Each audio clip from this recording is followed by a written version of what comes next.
Hello guys, welcome back to a channel Shaan and Anu. मेरा नाम है शानू नायर और मैं हूँ अनीता राज। काफी दिनों बाद मिल रहे हैं तो मुझे लगा कि एक वैल्यूएबल वीडियो बनानी चाहिए आप सभी लोगों के लिए, एक इन्फॉर्मेशन देने के लिए कि किन लोगों को कनाडा में आना चाहिए, किन लोगों को कनाडा में नहीं आना चाहिए। बहुत ही इन्फॉर्मेटिव वीडियो होने वाली है क्योंकि काफी लोग पूछ रहे थे कि यहाँ का वेदर कैसा है, यहाँ पे लिविंग स्टाइल कैसा है, यहाँ पे अर्निंग वगैरह, इसकी तो हम वीडियो बना चुके हैं। लेकिन हमें लगा कि किन लोगों को कनाडा नहीं आना चाहिए, तो ये वीडियो बहुत ही इंटरेस्टिंग होने वाली है। तो अगर आप ये जानना चाहते हैं तो वीडियो को अंत तक जरूर देखिएगा। Welcome guys. तो गाइस सबसे पहला जो पॉइंट मैंने इसके अंदर नोट किया है, मतलब हम दोनों ने जो नोट किया है वो ये किया है कि कनाडा में उन लोगों को बिल्कुल नहीं आना चाहिए जो लोग अपनी होम कंट्री को बहुत ज्यादा मिस करते हैं। जैसे कि फॉर एग्जांपल हम लोग भी इंडिया से हैं, we also miss India a lot. लेकिन जो लोग हैं कि बहुत ज्यादा याद आती है घर वालों की, दोस्तों की, और बहुत ज्यादा अपनी होम कंट्री को अगर वो मिस कर रहे हैं, किसी भी कंट्री से अगर वो है, तो उनको कनाडा नहीं आना चाहिए। वो क्यों नहीं आना चाहिए वो अनीता बताएगी। जैसे शानू ने बोला कि हम भी इंडिया से हैं तो हम भी बहुत मिस करते हैं, बट हाँ, अगर आप बिल्कुल ही उन लोगों में से हैं कि आप बिल्कुल ही मतलब अपनी फैमिली के साथ ही पले बड़े हैं और आप बिल्कुल भी अलग नहीं रह सकते हैं, then it's all together different game. तो आप नहीं आ सकते और नहीं आ नहीं सकते मीन्स आप थोड़ा, आपको हो सकता है सेटल होने में थोड़ी दिक्कत हो, बट हाँ, अगर आप अपनी इमोशंस को थोड़ा सेट साइड में रख के और इस कंट्री और इस कल्चर के साथ अगर आप अपने आप को अडाप्ट कर सकते हैं, देन डेफिनेटली ये कंट्री आप बिल्कुल आ सकते हैं। हाँ, उसका एक और रीजन है कि अगर आप जैसे कि फॉर एग्जांपल अगर आप मिडिल ईस्ट में जाते हैं, वहां पे अगर आप अपनी होम कंट्री को मिस करते हैं, वहां पे अगर आपके पास टाइम है, ठीक है, तो आप विद इन लाइक 3 आवर्स आप इंडिया पहुंच जाएंगे। अगर मैं बात करें 3 टू, अगर हम बात करें ओमान की भी या दुबई की भी, 3.5-4 घंटे के अंदर आप इंडिया पहुंच सकते हैं, इजीली वहां जा सकते हैं। लेकिन यहां से अगर आपको इंडिया जाना है तो ऑलमोस्ट 1 दिन जो है लग जाता है आपका फ्लाइट में, और आपको बहुत सारी प्लानिंग करनी पड़ती है क्योंकि आपका ऑलमोस्ट एक 18 से ऑलमोस्ट 22 आवर्स की एक जर्नी होती है, तो आपको बहुत प्लानिंग की जरूरत होती है। आप बिल्कुल ऐसे ही उठ के नहीं जा सकते कि हाँ चलो कल इंडिया चलते हैं। जैसे कि अगर हम यूएई में हो, मिडिल ईस्ट में है, तो हम कभी भी ये प्लानिंग कर सकते हैं कि चलो नेक्स्ट मंथ इंडिया चल लेते हैं, तो इतना कोई प्लानिंग की जरूरत नहीं है। बट हाँ, यहाँ पे आपको बहुत पहले उस चीज की प्लानिंग करनी स्टार्ट हो जानी चाहिए। हाँ, मुझे आज भी याद है जब लोग हम मिडिल ईस्ट में थे तब हम साल में ऑलमोस्ट 2-3 बार चले जाते थे। ऐसे ही बैठे बैठे होता था कि भाई फ्राइडे बैठे इंडिया जाना है, चलो ठीक है चले गए। लेकिन यहाँ पे ऐसा नहीं है, यहाँ पे you have to plan a lot, और इतना इजी नहीं है। यहाँ से डायरेक्टली आप इंडिया चले जाओ, फिर वापस आ जाओ, फिर उसके बाद वापस आप चले जाओ। थोड़ा सा जो है ये ट्रैवलिंग और ये सारी चीजों को आपको ध्यान रखना पड़ता है। तो अब हमारा सेकंड पॉइंट है, अगर आप इजीली चेंजेस को अडेप्ट नहीं कर सकते हैं तो भी हो सकता है आप कंट्री में आने के बाद बहुत डिफिकल्टी फेस हो। तो हाँ, आप उन लोगों में से अगर नहीं है जो चेंजेस को इजीली अडेप्ट कर लेते हैं और अपनी लाइफ को इजी बना के उस कल्चर, उस नई चीजों के साथ अपने आप को ढाल नहीं सकते हैं, तो फिर हो सकता है आपको दिक्कत हो। क्योंकि ये कंट्री ऐसी, यही नहीं, बहुत सारी कंट्रीज, आप वेस्टर्न कहीं पे भी जाएं, किसी भी कंट्री में जाएं, तो हर जगह कल्चर अलग होता है। आपकी जो वर्क स्टाइल होती है वो एक अलग होती है, आपकी बहुत सारी चीजें अलग होती हैं यहाँ पे। तो उस हिसाब से आपको जो है अपने आप को अडाप्ट करना होता है, लोगों के साथ आपको अडाप्ट करना होता है, बहुत सारी चीजें आपको नई सीखनी पड़ती है, कभी कभी हो सकता है लैंग्वेज सीखनी पड़े।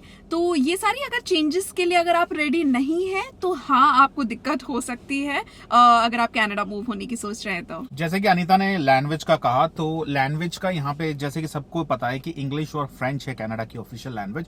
तो जिन लोगों को इंग्लिश ठीक से आती है तो वो लोग तो इजीली यहाँ पे जो है सेटल हो जाते हैं। लेकिन जिन लोग को नहीं आती, जो लोग स्ट्रगल कर रहे हैं, ऐसा नहीं कि वो लोग भी नहीं रहते हैं, वो लोग भी रह सकते हैं, लेकिन वो एक उनका ना सर्वाइवल जो स्टेज के वो कभी ऊपर नहीं आ पाएंगे। तो उसके लिए आई वुड ऑलवेज रिकमेंड कि अगर आप किसी भी वेस्टर्न कंट्री में जा रहे हैं, नॉट ओनली इन कनाडा, किसी भी वेस्टर्न कंट्री में जा रहे हैं, तो इंग्लिश या फिर फ्रेंच के अंदर अपना होल्ड जो है स्ट्रांग रखें आप। ओके गाइस, जो थर्ड पॉइंट है वो थर्ड पॉइंट है कि उन लोगों को कनाडा नहीं आना चाहिए जो लोग चैलेंजेस फील कर रहे हैं किसी भी ऑक्यूपेशन को चेंज करने के लिए। फॉर एग्जाम्पल, मैं इसको थोड़ा सा मैं बताना चाहूंगा कि अगर कोई बंदा है कहीं किसी ऐसी स्टेज पे, किसी ऐसे प्रोफेशन में वो काम कर रहा है बहुत ही हाई लेवल पे, लेट्स से अगर कोई सीईओ है इंडिया के अंदर, कोई बहुत ही बड़े जैसे कि मार्केटिंग हेड है या सेल्स हेड है, ठीक है, ऐसे जो लोग होते हैं जो जनरल मैनेजर हैं, ठीक है, ऐसे जो लोग होते हैं वो डेफिनेटली अगर किसी कंट्री में जाते हैं, माइग्रेट होते हैं, तो वो ऑलवेज ये एक्सपेक्ट करते हैं कि हमें उसी लेवल की जॉब मिले, ठीक है। फॉर एग्जांपल मेरे जो बॉस थे, जो जनरल मैनेजर थे, वो मुझसे पूछते हैं यहाँ पे कैसा है, यहाँ पे कैसा लाइफस्टाइल है, सब चीजें। तो मैं उनसे हमेशा यही कहता हूँ कि देखिए, आप जनरल मैनेजर थे वहां पे, आप और भी कंट्री में जाके उससे भी ऊपर पोजीशन पे जा सकते हैं, लेकिन इट्स नॉट कि आप जनरल मैनेजर वहां पे थे तो यहाँ पे भी आपको वही जॉब मिलेगी। हो सकता है कि people will hire you as a sales executive. तो ये भी एक जो है चीजें हैं कि यहाँ पे आके आपको स्क्रैच से जो है स्टार्ट करना पड़ता है। किसी भी लाइन पे जो है आपका एक्सपीरियंस है, वो एक्सपीरियंस अनफॉर्चुनेटली वेस्टर्न कंट्री में काउंट नहीं होता। वेस्टर्न कंट्री में अगर मैं बात करूं कनाडा की, तो कनाडा में ज्यादातर कैनेडियन एक्सपीरियंस क्लास जो होती है बहुत यहाँ पे मायने रखती है। तो यहाँ पे आके अगर आप काम करते हैं, एक्सपीरियंस लेते हैं, तो डेफिनेटली आप एक अच्छी पोजीशन पे आ सकते हैं। यहाँ पे ऐसा नहीं है कि यहाँ पे आपको वो जॉब नहीं मिलेगी या ये जॉब नहीं जाएंगे, ऐसा कोई रिस्ट्रिक्शन नहीं है। If you are permanent resident, आप किसी भी जॉब में किसी भी लेवल तक पहुंच सकते हैं अगर आपके पास कैनेडियन एक्सपीरियंस है तो। लेकिन अगर आपके पास एक्सपीरियंस नहीं है तो थोड़ी सी जो है स्टार्टिंग में स्ट्रगल होने वाली है। हाँ, एडिंग टू शानूज पॉइंट, जैसे कि शानू ने बोला, यहाँ पे ये कंट्री पूरा आपको जो है फर्स्ट आपको कैनेडियन एक्सपीरियंस गेन करना होगा। हाँ, अगर आप में वो कैलिबर है, आप में वो पोटेंशियल है, सो डेफिनेटली आप यहाँ पे भी ग्रो कर जाएंगे। बट आपको यहाँ पे स्टेप बाय स्टेप इस कंट्री के हिसाब से आपको स्टार्टिंग से स्टार्ट करना होगा।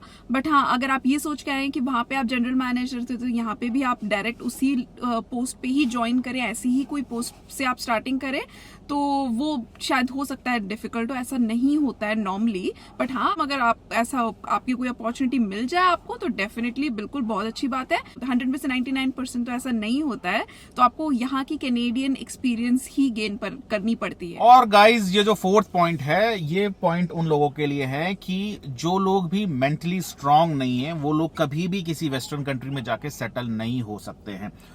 उसका रीजन ये है, मैं थोड़ा सा इसको एक्सप्लेन करूंगा कि अगर आप लेट से ऐसे इंसान हैं कि चलो ठीक है, टाइम पे खाना मिल जाए, ठीक है, घर साफ करने के लिए कोई जना आ रहा है, गाड़ी साफ करने के लिए कोई जना आ रहा है, ठीक है, हर चीज के लिए आपको कोई एक सहारे की जरूरत पड़ रही है, and if you are not mentally strong, तो उन लोगों को जो है कनाडा में थोड़ी सी प्रॉब्लम, मैं तो कहूंगा बहुत प्रॉब्लम हो सकती है।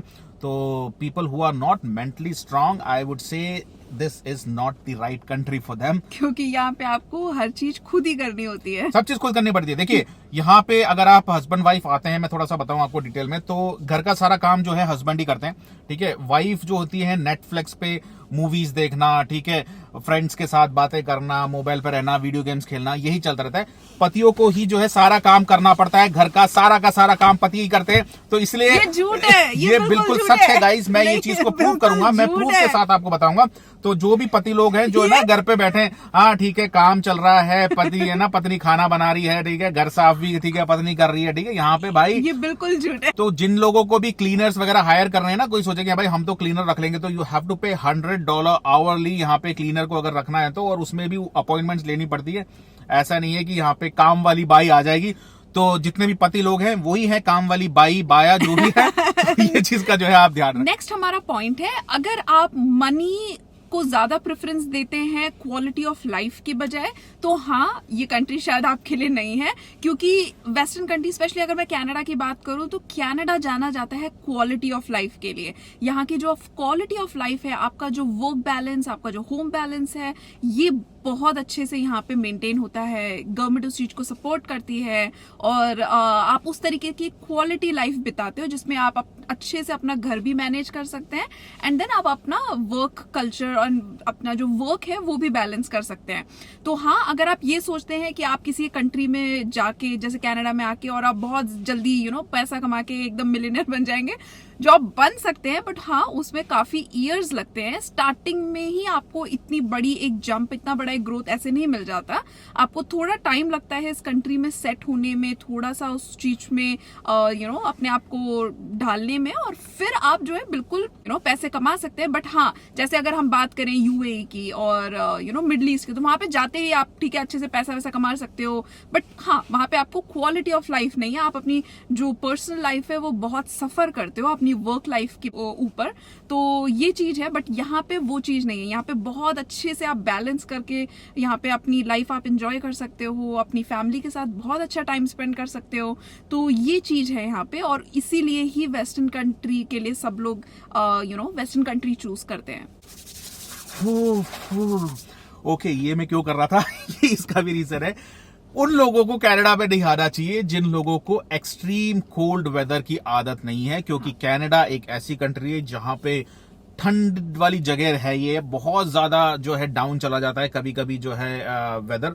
लेकिन ये भी है इसके अंदर कि अगर आप यहाँ पे आके 1-1.5 साल आपको हो जाते हैं, उसके बाद आपकी जॉब ऐसी जगह पे जहाँ पे चलो ठीक है घर के पास में है, ठीक है कि आप चलो ठीक है जॉब पे चले गए, और स्पेशली अगर आप कार में जा रहे हैं, आपकी खुद की अगर कार हो जाती है और कार में जाते हैं, तब आपको बिल्कुल पता नहीं पड़ता। हाँ, थोड़ी सी एडवांस ले लेते हैं जिसमें विंटर जो है पैकेज की फैसिलिटी हो। जैसे कि ये कार है, इस कार के अंदर सीट जो है हीटेड है, स्टीयरिंग जो है हीटेड है, ठीक है, और भी बहुत सारी चीजें जो है इसके अंदर जो है विंटर के हिसाब से बनाई गई है।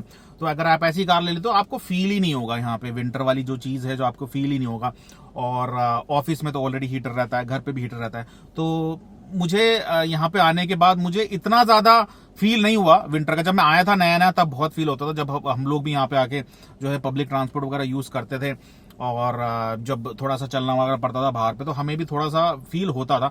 लेकिन अब जो है ऑलमोस्ट 2 साल हो गए हैं मुझे, इवन कितना भी माइनस चला गया मुझे कभी इतना फील नहीं हुआ, ना ही मैं कभी बीमार हुआ हूँ। विंटर पर तो मैं बीमार होता ही नहीं हूँ, पता नहीं ये एक गॉड गिफ्ट है या नहीं। ये अनीता फिर भी चलो ठीक है, जब वेदर चेंज हो जाता है थोड़ा सा अनीता के साथ थोड़ा सा ये है कि सिक वगैरह हो जाती है, लेकिन मेरे साथ ये है कि मैं कभी विंटर में कभी जो है बीमार गॉड गिफ्ट नहीं हुआ, और ना ही कभी ऐसा कभी फील हुआ कि बहुत ठंडा है या ऐसा है। स्टार्टिंग में थोड़ा सा लगता है। तो गाइज ये चीज ध्यान रखें कि कनाडा बहुत ठंडी जगह है, तो सोच समझ के जो आए हैं यहाँ अगर आपको ठंड नहीं अच्छी लगती, आपको स्नो नहीं पसंद है, तो ये कंट्री आपके लिए नहीं है फिर।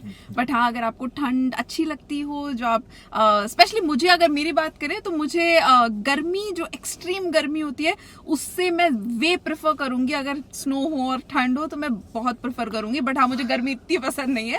आप लोग मानोगे नहीं ये बात, मिडिल ईस्ट में जब लोग हम थे वहां पे एक शॉपिंग सेंटर होता था लुलु करके, लुलु सुपर मार्केट। हम लोग लुलु सुपर मार्केट में जब शॉपिंग करने के लिए जाते थे, तो वहां पे हमारी जो कार है वो ऑन रहती थी, और उसका जो एसी है एयर कंडीशन ऑन रहता था।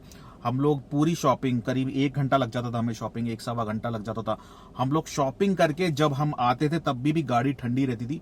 इतना ज्यादा गर्मी वाली जगह, क्योंकि वहां पे एक्चुअली पेट्रोल का अगर मैं बात करूं तो वहां पे पेट्रोल इतना महंगा नहीं है, बहुत सस्ता है पेट्रोल, क्योंकि वहीं से तो पेट्रोल सारी कंट्रीज में जाता है, ठीक है।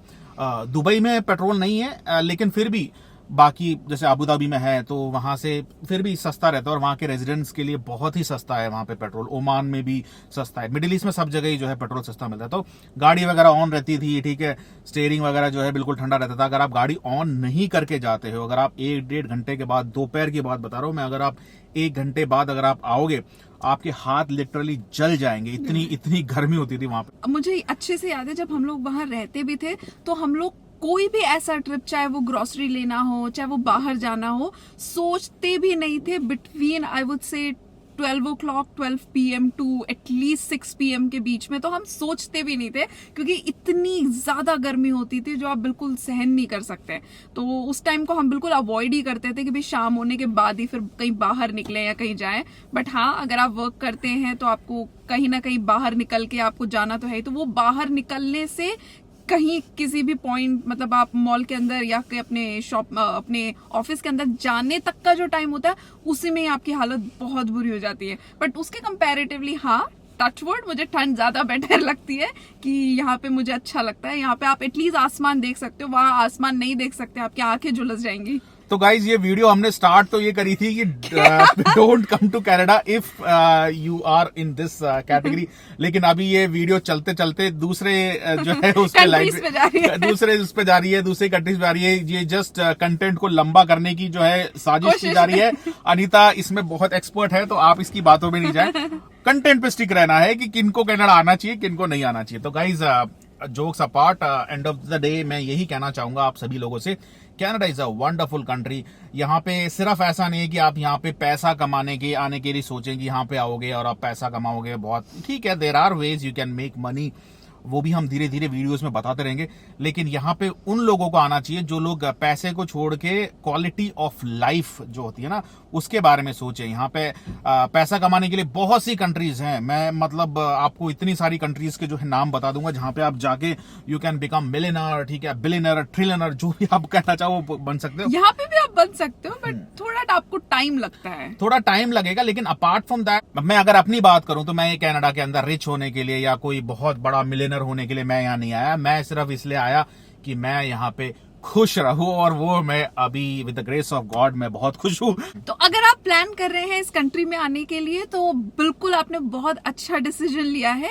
ये कंट्री बहुत अच्छी है। आपका जो वर्क बैलेंस है, आपका जो होम बैलेंस है, आपकी जो क्वालिटी ऑफ लाइफ है यहाँ पे बहुत अच्छी होती है compare to any other country. तो बिल्कुल आपने बहुत अच्छा डिसीजन लिया है। तो गाइज, अगर आपको ये हमारी वीडियो अच्छी लगी तो इसको लाइक करें, दोस्तों के साथ शेयर करें। चैनल हमारा नया है, इसको सब्सक्राइब तो कर लो यार। मतलब कि कोई हेल्प ही नहीं है, कोई सपोर्ट ही नहीं है। मतलब कि नए नए देख के चले जाते हैं, सब्सक्राइब करते नहीं है, ठीक है। और अगर कनाडा आओ तो हमें भी टिम हॉर्टन्स की कॉफी पिलाओ ताकि हमारा जो कॉफी का बिल है वो कम है। और गाइज, मिलते हैं नेक्स्ट टाइम एक और वीडियो के साथ। Take care, thank you, have a nice day. ദാനം ചെയ്താൽ പുണ്യം കിട്ടും, അതാണ് ഇവിടെ അവസ്ഥ. ചിരിച്ചു നിന്നവർ തിരിഞ്ഞു കൊത്തും, അതാണ് ഇവിടെ